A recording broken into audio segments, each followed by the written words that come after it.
All right, how are you doing? We have somebody that's supposed to be coming on. The so the okay.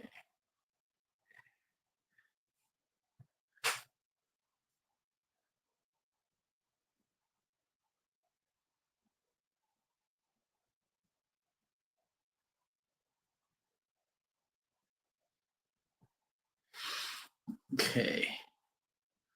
Yeah, okay. Um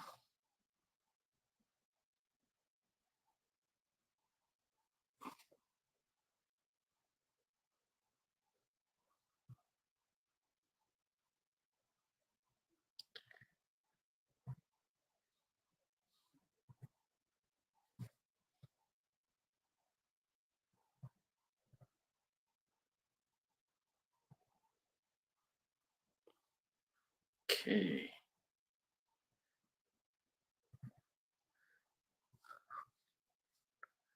Well, I don't see you.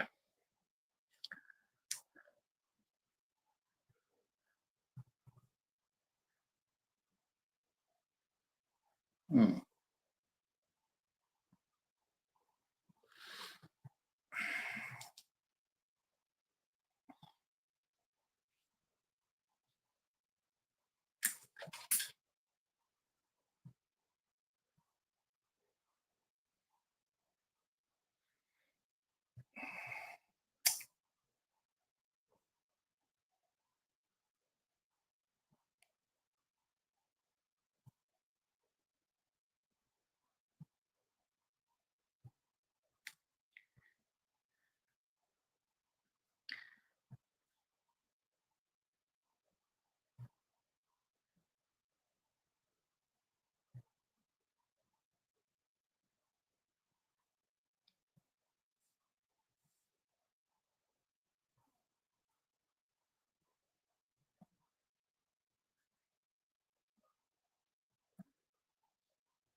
Okay, I'm still waiting. Hang on.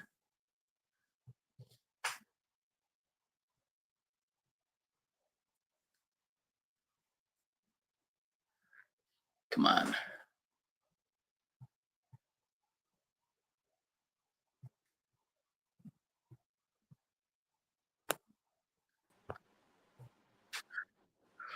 All right. Now we got you. Yes, sir. I must have been in a wrong StreamYard. It said I was backstage. All right, that's crazy. All right, so I have the worst problem with my laptop getting it on going live on my laptop, so I'm back on my tablet, and I don't have the PowerPoint. I ended up doing it on Monday.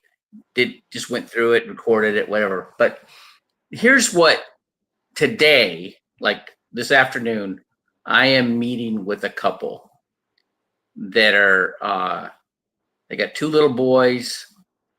Um, the husband is getting in the same field as far as logistics, transport kind of stuff. All right. And so the wife has got a decent job, and we're about to get them going. So she's 28, he's 32. Um, this is exciting for me. Yes. I've made millionaires before. Okay. And I'll be able to map it out with them and be able to show them, up the path, all right, to do significantly better than people that they think are above them. Okay, because all they have to do is follow the process. Yes, sir. Okay, and I want to do that with you. Do I have somebody else on here? Hang on. Let's see. Yes, Nope, just you. Okay, all right. The so with there's more than one way to skin a cat. Okay. Yes. I mean, Yes. they're young, in good health. All right. They've got, you know, everything's going to work for them. Yeah. Okay. I'm going to be able to show them, you know, and then the wife is already, and she has been for about 5 years, in the NACA program. Are you familiar with that? Yes. Yes. First time Okay. homeowners, buyers. Yes. Program. Right. So, you know, the husband's like, what? but we're gonna get them, uh, you know, we're gonna make that work for them. Okay. Mhm. So, you know, he's just getting started with, he's got a fifth wheel. They're buying a truck, and he's got jobs lined up for him. Right. So exciting. Uh, So exciting. right. So it's the same, you know, with what, you and your husband are looking at doing. You know, your husband's looking at doing, right? So, and it's really kind of crazy because you can make significant money doing that. Yeah. I mean, it's not a stretch to think that they can make 10 grand. He can make 10 grand a month doing that. No, and they just took a mass number of drivers off the road. And so, with them pulling a mass number of drivers off the road, they need a mass number of replacements because that's our supply chain. That's all of the everything that we are interdependent on comes through our road system and those 18 wheelers up and down our highways and byways. And so, yeah, it's a great opportunity right now with what just transitioned. The Biden administration really shut us out of the transportation industry, and it really opened it up to foreigners. I mean, as you could see, they covered the roads, and now that's reversing, and so we're going to have some Americans back on the road and taking those positions. I'm excited. Okay. All right. Now, with that said, all right. The Like I said, there's more than one way to skin a cat. Okay. For sure. With um, you know, when somebody's older or they had health issues, right? They can still take advantage of some of these strategies, but they got to use somebody else's youth in good health. Okay. Yes. Right. So when you have a business, the only way you can insure somebody who's not a relative living in your house is if they're an employee. Yes, sir. Okay. And I was actually taught this at my previous company. There was a guy that you know, he'd come in and he had a spreadsheet showing how many assets in life insurance that banks have. That's amazing. It's huge. You know, you're always wondering, like, why? You know, you're thinking there's just some misogynist guy that's in HR that's hiring all these pretty girls to work at the bank, these pretty young girls to work at the bank, right? Well, what it is they want young, healthy people, right? Because they're buying life insurance on them. Okay. They get, you know, they have insurance on their job, but it's going to be like $10,000 or $15,000. Okay. Maybe 50, right? And it's just term. But and if they leave that job, they're not, they're not covered anymore. Right. Yes. And, but that company is still holding that policy for that employee. Yes. Okay. And so they're just and it's totally legal to insure. And you can they justify it by that is the cost to replace them. Yes. If something happened to them, that's enough money to be able to afford their replacement, their key man policy. That's what they do. Yes. Now, I have a client right now who got two big policies for both of his top employees. Okay. And he's a good guy. He made his he made their heirs, their family, the beneficiaries, Oh, wow. not just the company. Okay. Yes. Yes. But there's the company does still own those policies though. Yes. Okay. So that's the there's he's just a good guy. He just loves his employees. Okay, so that's a strategy that you need to look at with your business. Oh, Okay. yes, it will be applied without a doubt. That will be something that I immediately do. I'm going to start as soon as talking with lawyers right now on the zoning, getting all the zoning stuff worked out, making sure that our plans are good to go. Anything that needs to be changed or altered before I put the business plan in print and move forward. I have to get all the legalities of it worked out. So that's what I'm doing right now. But every bit of tidbit of advice you've given, I value and will apply. Absolutely have been listening to everything you've been saying financially. I believe that there is a process and that it is connected to the temple process. Just as it physically unlocks spiritual, it also unlocks the physical realm. There is an interchangeable between the spiritual and the physical, and those principles apply because God isn't ever changing. So once you've learned those principles and you apply them, they will work every time without fail. So yes, I'm so excited and looking forward to putting them into practice and into place. So So do know did you're you very see valuable. Yes. did you see my walk and talk this morning?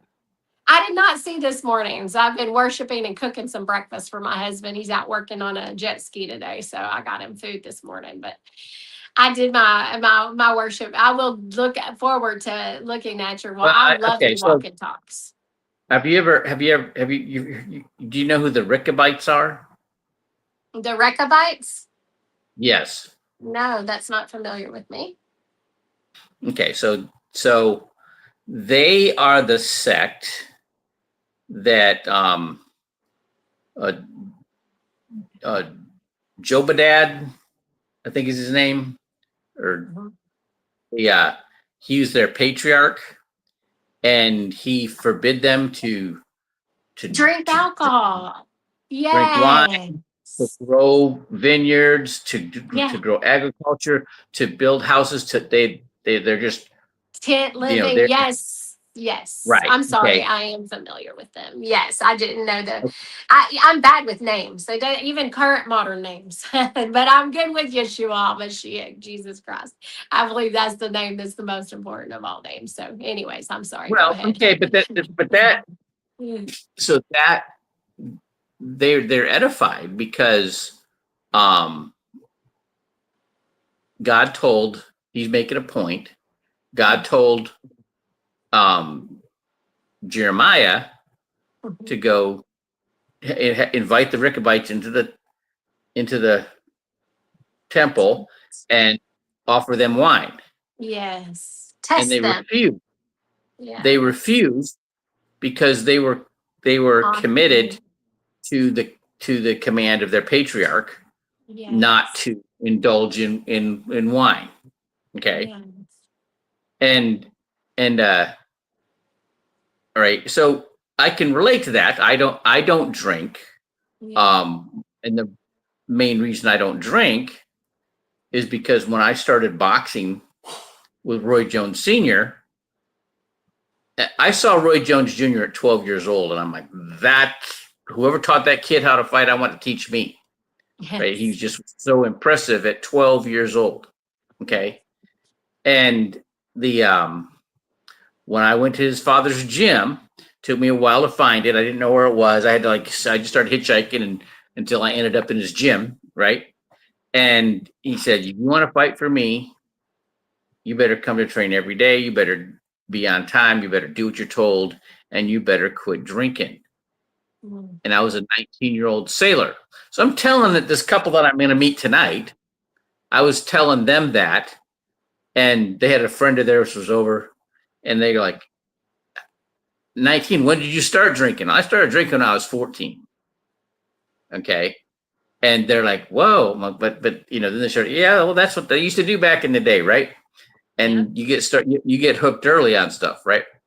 But the point is, I didn't stop drinking because, something bad had happened and I got in trouble or whatever. I wanted to be at a high level in boxing. Okay. I wanted to achieve something, and the person that I was going to learn what I wanted to learn from was telling me that if I was going to learn from him, that's what I had to do. Okay. And it was the desire to have what he was offering me was greater than my desire to drink. Okay. The alcohol didn't have that much value to me. In fact, I didn't even like the taste of it, really, right? Never did. Never ever did, right? Yeah. Okay. So what I'm saying is, so the loyalty of the Rickabites, okay, is commendable, right? Yes, but very much so. But to have, and this is what I talked about in my walk and talk, okay, when it's usually that's not enough, okay, unless that whoever, like for me, it was, Roy Jones Sr. had something I wanted. He had that information that I wanted. Okay. I wanted that knowledge of how to be a good fighter, a good boxer. Okay. Now, I wanted to be a Navy SEAL too, really bad.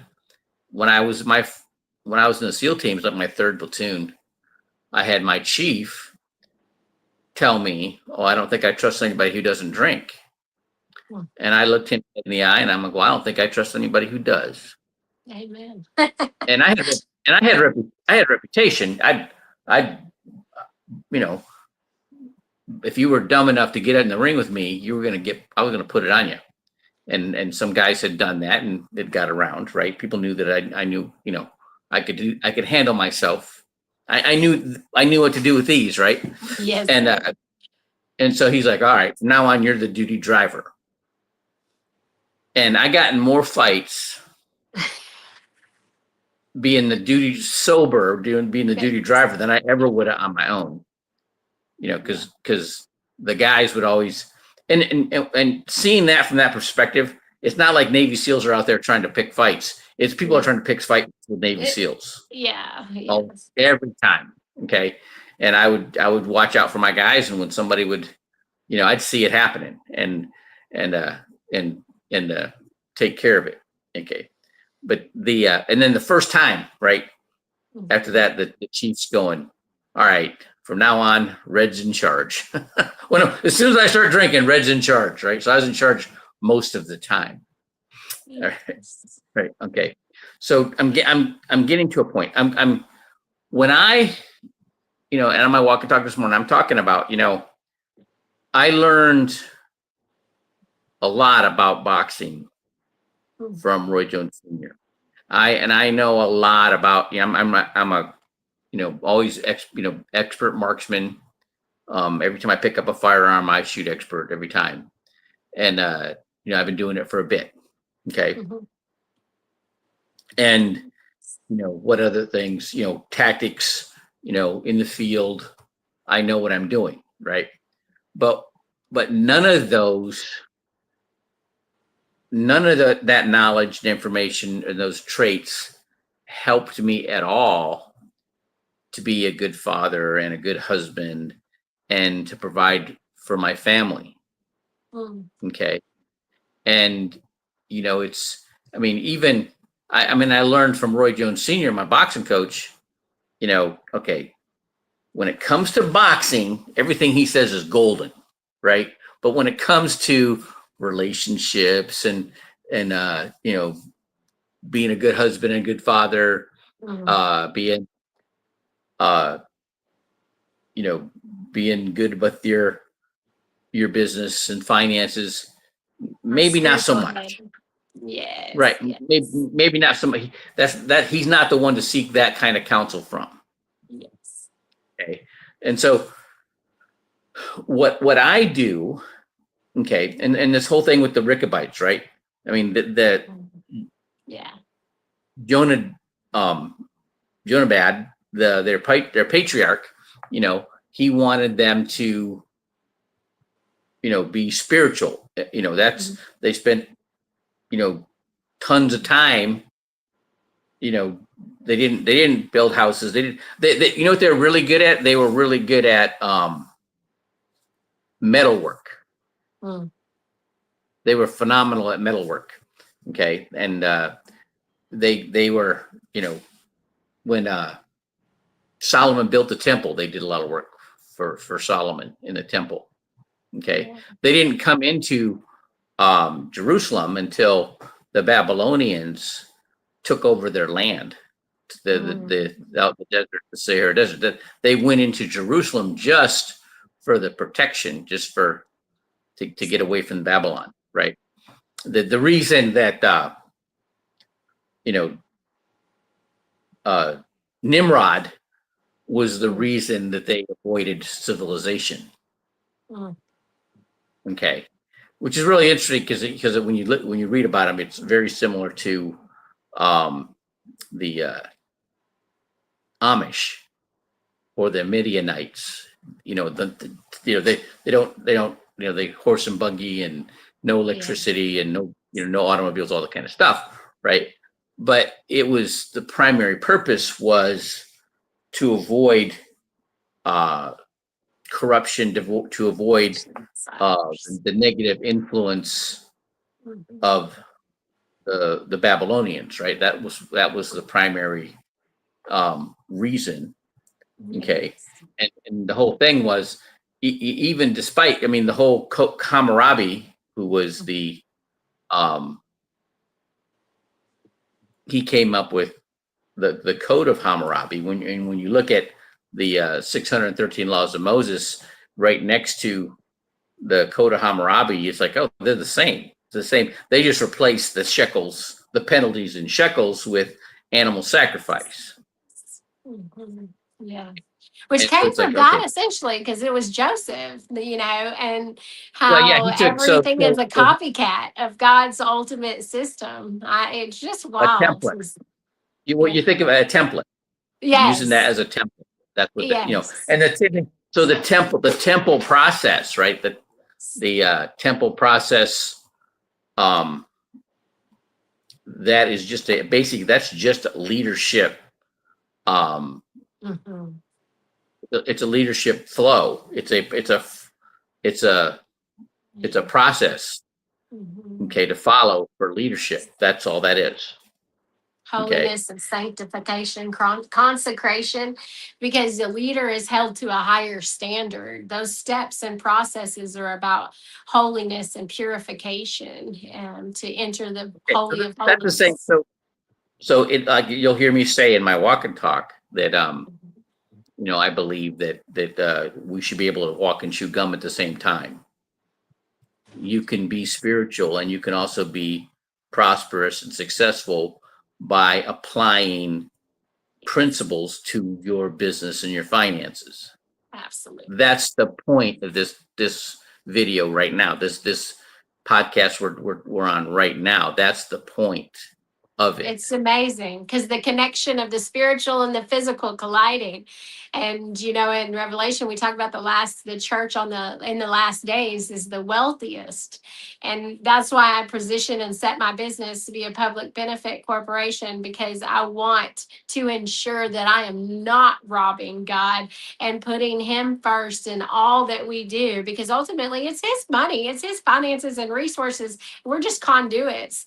And it wasn't His system in the first place. We didn't originally have the money system. It was barter and trade, and then animal sacrifice was used for, and forgiven for sacrifice for the compensation of sins. And so the money system, like you said, was created by Hammurabi, and that code, and that transferred over to the shekel, and that's how that entered into the scene. So we get to go back to barter and trade in these ancient of days and see that money system when Babylon is fallen. Hopefully, I'm not here to see that, but anyways, we're preparing people to lead them to the throne, to the righteous one, the one who gives us the finances to do his mission. So when you look at, so people like finance companies or life insurance companies get a bad rap. Mm-hmm. Okay. Because For why? sure. Because they're dealing with money, and people, they misinterpret the Bible that money is evil, and it's not money that's evil. It's the love of money that's evil. That's Okay. right. Money is just a tool. Okay. It becomes an Like idol when you love it. it's like a hammer, right? You don't worship your hammer, you use your hammer. That's right. Okay. That's right. But you can't, but like if all you have is the only tool you have is a hammer, everything looks like a nail. Okay. And there's so here's where we're going back into this, right? So every week I'm on one or two podcasts with the Christian Entrepreneur Club. And the Christian Entrepreneur Club, everybody's talking about their business and what they need, and they're looking for referrals, or they're looking for, to do business with each other. Okay. Right. But, there's a lot of people that are business coaches. There's a lot of people that are marketing people that help people build websites and get exposure. What's crazy thing is like, I get 50, less than 100, like 50 to 100 viewers on my morning walk and talk until recently. Yesterday I got 330, and today I got 370. So something's happened. Praise God. Okay. Yeah. Right. Well, people just started somehow somebody noticed what I'm saying, and they like what I'm saying, and it's spread. Okay. That's consistency. And right. And so, and they like the message, right? Okay. So that's what I'm hoping happen with this, right? So when it comes to, it comes to getting yourself together financially. Okay. You've got to have something, a product or service that people want. Yes. Otherwise, you're not going to stay in business very long. That's right. Okay. That's right. And you got to have, so you have something they want, and then you got to be able to contact people who want it. Yes. Who need or want what you have. That's right. Okay. And so you have to keep ringing that bell, right? Sounding that horn, beating that drum. You've got to get people's attention. That's right. Okay.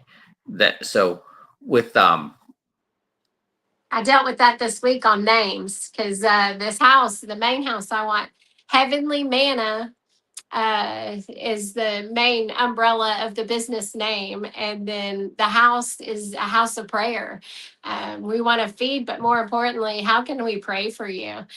Because we have very limited interaction with humans. We will have technology incorporated in the ordering system. So our human interaction is going to be, how may I pray for you?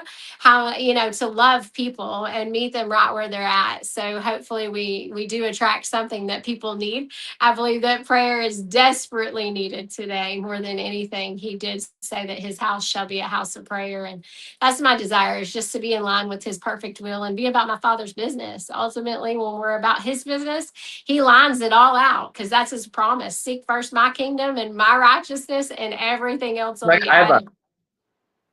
I have a friend of mine who's a pastor, and I joke around with him because he would have been the ideal priest at the altar of sacrifice, right? Because he's always barbecuing. Like every meal, every dinner is on the barbecue. It's chicken quarters and pork steak and burgers and sausage. I mean, it's like, he would have been the ideal. So we got to go over his house all the time, like every night. If I sometimes, and we would barbecue and talk about the scriptures, right? So that way he would have been the ideal priest to doing that, and the at the altar of sacrifice, right? But he's very entrepreneurial minded. And the crazy thing is, well, he used to always say that God wants us to have plans, like write your business plan, because he wants to be in your plans. That's right. Right. And when you look at Noah and you look at David and you look at Solomon, all right, they're very intricate and detailed. And Noah was in the plans for the ark, and David and Solomon with that way with the temple plans, very detailed. Okay, very intricate. Okay, and there's people like my stepdad who just passed. Right, that guy, he was a builder in the Seabees. Okay, construction battalion for the Navy. Right. Yes. And he'd start sketching on a legal pad, and then he had a drafting board in his bedroom right there next to the bed. And next thing you know, we're building a barn. We only had 5 acres, and we had 5 barns, very state-of-the-art modern hog barns. Wow. All from his mind. And very detailed. And I mean, he knew he just knew what he was doing. And he worked construction. There were churches and fire barns and city halls that he built. I can look at a building, and I can tell if the mason that laid those bricks or blocks knew what he was doing. Right. I can just tell, just because of work with. I used to 10 block for him all the time, and I had to point out to him, that God likes engineers, right? Yes. That's the kind of people that he likes. But the point is, you can't just be. He loves us all. You can't just be hoping. All right. You got to be laying out the plan. You got to look at where you're at, figure out where you're at, and then map out where you want to go. That's right. Okay. And that's what I help people do. Find one thing that separates the most successful people from the unsuccessful people in the world is one thing: goals in writing. And if you don't write them out, they will not come. It's a key. It is key. Writing them down brings them to life. It's just like speaking them out brings life. It is bringing them into creation for them to formulate and begin to grow. It's amazing how God created the universe, but we speak life into it, and life will come through. And that's just the way and the power of the order in which He placed the events. And they're consistent. Once you find the order, you got to put yourself in his order and things will succeed. And so that plan of action is really important of writing them down, because it really does make a difference. And that is, I tell people, if I can only give them one advice that's outside of the biblical advice, that's the one thing I give people is goals in writing. That's what separates the most successful people from unsuccessful people in this world, is goals in Well, writing. what's really interesting about that is, you know, um, God is that accelerator, right? Or that your faith is that accelerator, right? I mean, I had, I'd got out of the military, my income dropped off significantly, the economy crashed, I was renting an apartment, and I'd run every day, and there's this one house on this that was the perfect size, had the garage that I wanted on a corner lot, and it was like a mile from the beach. And they put a for sale sign out in front of that house, and it was right at what the VA limit was, which is $201,000. That's what they were asking, right? And I'm at that point out, and then they took that sign back down. So they didn't sell it right away, but it gave me time to figure out. And then at that time, I was a debt management consultant. Mm-hmm. And so I looked at my own, incorporating a debt roll up mathematically. I could figure it out that I'd be able to pay off my debt, which wasn't a lot. It was like 15,000, but it seemed like a lot at the time, right? Yeah. And be able to pay that off, and then save enough money I would be able to buy that house in June of 2001. Okay. And this is like 1998, right? Well, I ended up closing escrow on that house June of 2001, right? But it wasn't it didn't look anything like my plan that I'd mapped out, because things changed for me. I had got my real estate license, and I started doing mortgages and real estate, and my income popped. My first year with those licenses, I doubled what I made in the Navy. Oh, wow. Okay. Good. Right. So it's like, huh, right? I didn't, well, as a debt management consultant, right? My first month as a debt management consultant, I wrote more business for that company my first month than anybody else had done for them in a year and a half. I made like $7,500 that first month. And at that time, I didn't know people could make that kind of money legally. Right? Yes, sir.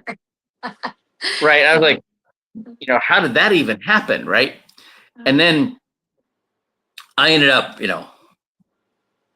I'd averaged about for about 4 years, I averaged about $20,000 a month. I had the most I ever made in 1 month was $75,000. Oh my. Yeah. Okay. With my own pen. Okay. So having that experience, I'm not satisfied with anything less than that. Yeah. Okay. And there's people and my ex-wife was one of them, that look at those kind of numbers and think, that's too much work.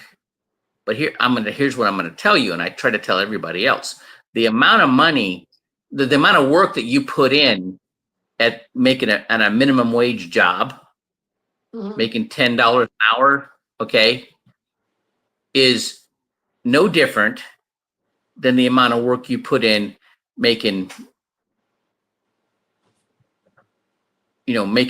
20,000 a month or 75. It's just doing that thing is in demand. The thing that people will pay for to do, right? And then from this end of it, looking at people who are motivated to have that kind of success, those are the people I'm looking for. Yes. Okay. And so I'm excited to be meeting with this. When I was brought here to Houston to be the director of a voc rehab program for veterans and ex-felons. Yes. And the uh, the ex-felons were highly motivated.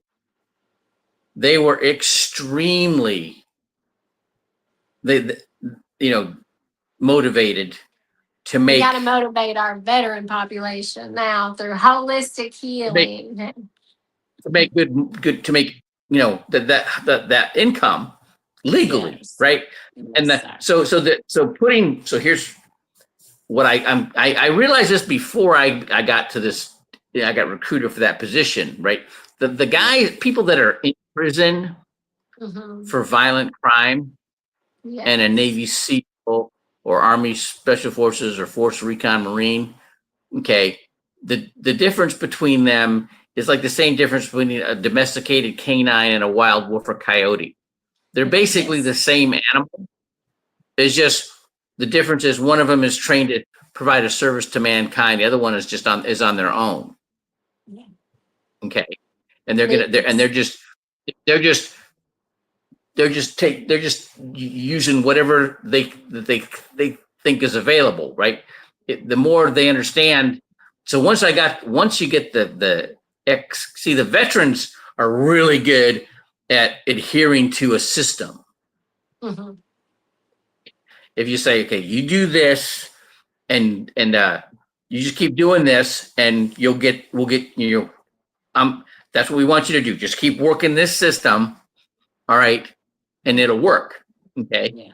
Where the ex-felons, the problem with them, they want to color outside the lines, right? So you got to keep them between the shoulders. You got to they'll stretch the parameters as far as they can, and Yes. and they'll get better results faster usually, because they're going to find, okay, I'm going to do this system. Let's say marketing, right? Okay, when I learned that, okay, if I'm with people that, Danny tells me this all the time, right? They're married, they have children, they own a house with a mortgage. Okay, that's your client, because the strategies that we have are going to help them pay that mortgage off faster. They're going to help them protect their money. Their kids, help them save money for their kids' college. The money they do save, we're going to save it in a way that it doesn't count against them when they get financial aid on the FAFSA form. Okay, so these are things that are important to them. Paying that mortgage off, saving for enough money so they can retire at some point. At some point, we have something in place, a business or a investment with a income stream that supports them so they can do what they want to do. That's retirement. Retirement is just not stopping working. Retirement is being able to do what you want to do, govern yourself. That's what retirement is. Okay. And you don't have to be, 65 to do that. You can do that as soon as you get yourself ready to do that. Yeah. Okay. And so that's what I'm trying to help people do. That's what I want to fast track to. Okay. All right. So with working with, meeting with this couple today that are going to be in the same field as your husband is, right? Does he have what, from the last time I talked to you, I mean, how far along are you in that process? Well, he was waiting for all the legalities for the CDL. He's going to do the CDL. He's going to get that. license because he's got the truck. If he gets the CDL, he already has what we need to haul and move and to make the money. He just needs the license to operate on the road because they're very strict in the governing of our road systems on those trucks, on pulling, hauling, and all those things. So he just has to have the legalities of that done. And Trump just verbally spoke that, and then said that he was going to put a mass push. So we're following the process as soon as he makes it available for us to take the test. And he said that he was one who qualified, who didn't have to do the CDL test because he's a former driver for the military. He's drove all of the big equipment, Humvees, all of Bradley. I mean, just vehicles that big things he's driven. He's driven a lot of things. And so anyways, that was one of the stipulations that he was going to bypass the test and be able to get their CDL if they had those qualifications. And so hopefully we get that done legally so that we can get that license and we can make money, because that's a way we can make money right now, extra money, because he only works Monday through Thursday. So we can haul on the weekends. And that would be an amazing thing while I'm doing all my business stuff, because I have to have a lot of grounds work done here on the property for transitioning from commercial to business. I got to build up some things. And so anyways, I'm doing the zoning and stuff now. We're going to take it one step at a time. It's on God's timeline. I trust him. But he's speeding things up because we are in these last days. And so we are preparing and positioning for the harvest. This is all about his kingdom coming on earth, and love. It's love. We're going to help each other. And this is a beautiful chapter to watch and see you expand. You're going to get so much business. You're not going to know what to do with, because we're going to actually be a unified bride. We're all going to work together for one common goal. And that is my Father's business, his kingdom on earth as it is in heaven. And the world will know him by the love we bear witness to one another. And we've got to carry the Jewish people home. You know what one of the definitions for love is? What is that? Choosing only to see that which is good and giving value to others. Yeah. Okay. That's it. And he says that all he created is good. Yeah. So when you look at even how he talks about, loving your enemies, right? Yes. And if you ever exercise that, it's really interesting. Yes. And when I was in the SEAL teams, I would see some of these guys, the senior enlisted, the ex-Vietnam vets, right? They were hard. They were hard, rough, man, and just foul-mouthed, obnoxious people, right? Yeah. But if I would acknowledge that I saw whatever it was, their ability to motivate people, all right, or their vision. A lot of them had they had the vision. They knew what was needed to be done. Mm-hmm. They just had to get these young guys to do it and do it right. Okay. And that was the biggest, a huge challenge, right? Because young guys are young guys. I was telling this couple, they're a young couple, right? And his wife is attractive and she's a sweetheart, right? And this guy is just all about being the father and the husband, right? And he's highly motivated. Okay. And so he's listening to me. He's really, I'm like, men are dumb as rocks until they get that significant other and they start that family. Then there's this superpower that gets engaged, and then they can move mountains, right? But it takes that to get them to the point where they can, they have to activate that superpower, right? When you were talking earlier about prayer, do you know how far the thoughts in your mind can be physically measured? Yeah. Off your scalp? Oh, you did tell me one time there was a measurable. It was outside of the human mind. It was physically into the air. I forgot what you said it Well, was. What was the thoughts in your mind can only be, the energy can only be measured 1 millimeter off your scalp. Oh, 1 millimeter. Oh, so not very far. Right. But the neurosystem in your heart, which regulates emotion, those emotions can be measured up to 90 feet away. Wow. And the ones that can be measured the furthest are love, joy, and gratitude. Yeah. Okay. And when you're around other people who have that heart energy going, it actually compounds, so it can be reach even further.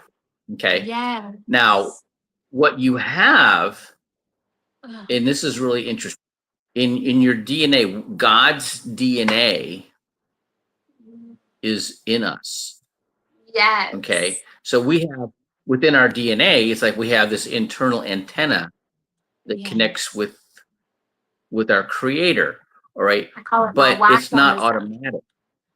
Yeah. It's not automatic. We have to intentionally grab a hold of it or turn it on. I used to be a radioman, right? So I can relate to that in my mind. That's how it works, right? I mean, I'm the radioman. I may be an E4, all right, carrying that radio. But if I got my commanding officer on that radio telling me what to say, then I have his authority in the words that I say. Yes. Okay. And so that instead of being the whip antenna on my radio, I've got that antenna in my DNA. Yes. Sir. Okay. So when you're praying, you're actually talking to you, that you're talking, you want to be focused on God in you when you're praying. That's who's hearing it. Yes. Okay. That's who's hearing your prayers. It's in yourself. Okay. It's not out there to the stratosphere. It doesn't reach that far. Okay. You know, you can that vibe is going to go out. Okay. If you're emotional, you get love, joy, gratitude going on when you're doing it. Okay. So here's the thing. So what do we talk about? We're talking about those emotions. In boxing, I had a really good promoter partner. He was the former promoter for Archie Moore back when Archie Moore was world champion. He was the primary matchmaker in Reno, Nevada, and then he did his twilight in Coeur d'Alene, Idaho. And they would have great fights. He would get former world champions and top ranked contenders to fight the main events. They'd pack the house in Coeur d'Alene, and but he would put women fighters, and they didn't have to be that good. All right. But he would put either right before the co-main event or as the co-main event. And it was the craziest thing. You could see two men boxers that are just really good technical fighters. And you may as well be watching golf or chess.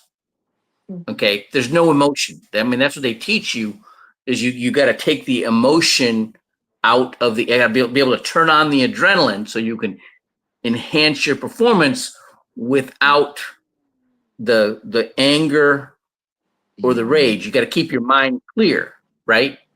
And it takes a little bit to bifurcate that. Okay, take the emotion, but you got to be able to turn on that emotion and still keep your mind clear. Okay, so you make good decisions. Okay, but it takes a lot of being in that environment. I can be in front of somebody who's raging and be totally calm because I know what I can do, right? Okay, so that's how these two men would be. But when you put women in the ring, because women, they make faces. They're just their emotions are out of that vibe goes out, and the crowd just goes crazy, right? When women are fighting. they're laughing and they're just whooping it up, right? And then that carries over to the main event. So you have a more enthusiastic audience watching the men fighting. Yes. Okay. It's really interesting. Okay. But Strong I learned emotion. that from him. I learned that from him. Okay. Wow. And the being enthusiastic. So when I was in when I was a venture capital broker, I would hear, so I'm like straight commission. I'd get like $1,000 for every deal that I did. I'm averaging like 200 phone calls a day, getting just hung up on and screamed at and yelled at and and trying to find somebody who wants to hear what I'm talking about. Somebody who's motivated to make that quick money in these type of investments, right? These venture capital, you can make a lot of money fast at the ground level. When you're with a company that's just starting off, your opportunity potential is greater. Okay. Mm-hmm. But there's more risk. It's all risk versus return. And I would hear these other brokers go, "Oh, he had the voice." I'm like, "What voice? Was it a deep voice? Was it a Southern accent? What are you talking about?" Well, then one month I had like 5 deals on the board. I was the leader in the office, and I'm like, "What did they have in common?" And the project was a nonviolent educational television program for children. The same entrepreneur that started U.S. News and World Report, he was the guy behind this project. And they were recycling the old Nickelodeon puppet shows, HR Puff and stuff and all that. And they even had the black and white Zorro series. They were broadcasting because kids will watch that, right? And and so they were opening up different affiliates in different markets, right? And so I had one guy that was a millionaire, but he was illiterate. He was working as an orderly in a hospital in North Carolina, and the company that he worked for pulled out of North Carolina, and he had 7 sons, and him and his sons picked up all those accounts, right? And so the fact that they were teaching, kids to read was a big motivator for him. Okay, so he got involved in like 2 markets, right? And then another guy got in the ground floor with Walmart, and with his Walmart stock, he was a millionaire, and he was always looking to beef up his portfolio. So he understood how it worked. Another guy was an engineer, and he understood that the government was giving a tax break for this type of programming to come on TV because they wanted more nonviolent educational TV programming for children on the air, right? So there was a greater opportunity to make more money because you paid less in taxes in that endeavor. Okay, so he understood that. So I'm like, there was nothing, the only thing that they had in common is they got excited. And I could hear that enthusiasm in their voice. Okay. And so what I'm telling you and people that are listening to this podcast, when your enthusiasm will ignite the enthusiasm in other people. Your heart energy will stimulate the heart energy in other people. That enthusiasm is contagious. Okay. And when you pick up what somebody's excited about, it's smart to get excited about what they're excited about. Yeah. Okay. If you're excited about something other than what they're excited about, they're not going to follow you. They're not going to listen. Yes. Okay. So you got to pay attention to what they're enthusiastic about. Okay. And then you'll end up creating a whole following of people that are excited about what you're excited about. Right. It's just interesting how that works. Right. But when I'm showing somebody, and the main thing that gets people excited, showing them they're able to do it. They're able to, whatever it is that they do as a business, okay, scale it or market it, all right, to the point where they can make enough money to have their money make money for them, Yes. okay, to the Yes. point where they don't have to do it anymore. They can do whatever they want. That's retirement. Retirement is not ending, stopping working, That's right. that's not, it's being to the point where you can do what you want to do when you want to do it. That's retirement. Full-time It's service not is just my stop idea. working. In Israel was serving his people, loving them right where they are to the truth. There's no other reason but because he's commanded us to love our enemies and to pray for those, and that Yeah. his word will go forth Yeah. from Jerusalem. And I look forward to seeing Well, it, it's and it's it's a really good hard. time. It's really difficult to not like somebody who's letting you know that they like you or love you. It's very Yeah. difficult to hate somebody who just keep loving you back. All right. Yeah. And the funny thing, he called, in the Bible they call it keeping those coals on their head, right? When you love your enemy, right? Yes. It it Yes. it really frustrates them when Yes. when you don't hate them back. Isn't that Yes. crazy? Right. Yes, All and it right. changes their heart. So let's just love and change their hearts, because love definitely is a better way. We've seen what hate can do. Now let's Okay, see so what but love but can but do. with that definition, choosing only to see that which is good and giving Yes, sir. value to others, you have Yes. to pay attention to people Yes. enough to find out what it is that they can do, that they're good at, or that they want to be recognized for. You've got to pay attention. And that's the point that I'm trying to make. That's what I have to do when I'm Yes, sir. sitting down with people.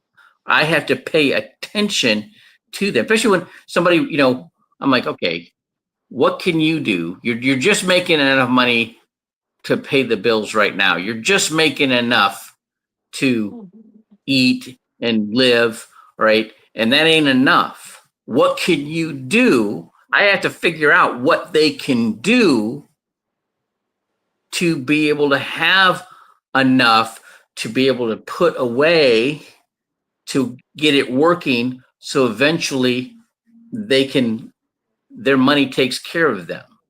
Okay. And so there's certain things or certain trades like HVAC technicians. If an HVAC technician, my son does this, if he gets certified to do home inspections, he can, on the weekends or after work, he can significantly increase his cash flow. Right? If you're an electrician and you can start a side gig installing, setting up home entertainment centers, or like installing flat screen TVs in homes and businesses, if you do 4 installs a day, so if you find a coffee shop that's starting up and you put in they get at least 4 flat screens up, flipping ads, right? And you do 4 a day, 5 days a week, your net income is $7,500 a month. And now if I turn them on to LED City out of Dallas, they had one of the first OEMs in China manufacturing LED lights, and they got this great digital signage technology, whether it's an outdoor sign or whether it's a indoor video wall for a church or an event center where they do quinceañeras and wedding receptions, things like that, or a sports bar, right? One 10 by 20 video wall, all right, they're bringing home another $7,500 a month. Okay. If I get a welder or an auto mechanic that gets certified as a welder too, okay, now he's got, instead of just fixing cars and doing oil changes, now he's got a job for a logistics company and he's working on the trucks, their engines, and their trailers. Okay, he's doing the repairs for that. He gets paid for both. If you get a welder that gets his Part 107 license and he can fly a drone, okay, not only can he get a contract for pipeline and water tower repair, if he goes in his profile on the FAA website saying what he's got, what he can do, right? He'll get unsolicited business doing that. So in the hair business, if a hairstylist or a barber gets certified as a wig maker, women who've lost their hair from alopecia and chemo and radiation, the health insurance companies will pay for those prosthetic wigs, right? And they'll send them clients. Okay, so these are just the industries that I have immediate solutions to make more money with. But if I listen to somebody long enough, I can figure, like your husband, right? Your husband's ability to understand and write contracts, all right? And then his talent with music and being in that industry, those people all need somebody that can write contracts and analyze the contracts that they got. Okay, they all need those kind of people. All right, and then I got the guy that started Telemundo that has people that need those kind of people. Okay, right. So what I do, I help you make it rain. And when I help you make it rain, I'm going to help you collect that rain. All right, so you can have it for your future. That's what I do. Yes, sir. And it's a win-win for all involved. So anyone I know that has got business plans and ideas, I encourage them to utilize you to help your growth and become better. What you have is always going to make someone better. And you can never take enough counsel. It's wise to seek counsel. And you're good counsel, Ruben. I appreciate it. Thank you so much for always being a pleasure to talk with and glean from. Always learning from you. Okay, so I have to go get ready for my appointment. Thank you for coming on. We're going a little bit over, but just a little bit. All right, I'll send you the video and the shorts when I get it processed. Sounds good. You be blessed. And congratulations is in order. You got married so last time we were here last week. So congratulations. I'm married a week. Nothing but the best. Love new beginnings. All right. Bye-bye. Bye.